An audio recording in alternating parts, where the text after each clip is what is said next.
আসসালামু আলাইকুম। আজকে একজন দালালের কথা বলবো। দালালের বাড়ি হচ্ছে দাগরমিয়া। ওনারা দাগরমিয়া বাজারের ইটভাটার মালিক, আবার দাগরমিয়া বাজারের কমিটি সেন্টারের মালিক।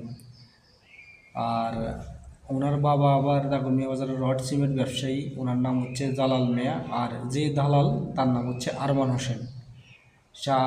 তার কাছে আমি রোমানিয়ার জন্য আজ থেকে আর ৩ বছর আগে ১.৫ লক্ষ টাকা জমা দিয়েছি। উনি আমার টাকাগুলো দিয়ে নেই, শুনছি আরও মানুষের আরও টাকা পয়সা নিয়ে উনি পালাইছে, টাকা যে টাকা দিয়ে আছে।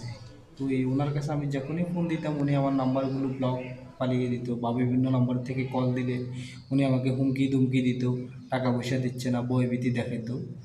তো আমার একটাই কথা, ওনারা এত বড় বংশ পরিচিত আলা লোক, এত বড় ব্যবসায়ী লোক, মানুষের সামান্য টাকা পয়সাগুলো দিতে পারতেছে না। তুই এই আরমান এই দালাল কাছ থেকে সবাই দূরে থাকবেন। আসসালামু আলাইকুম।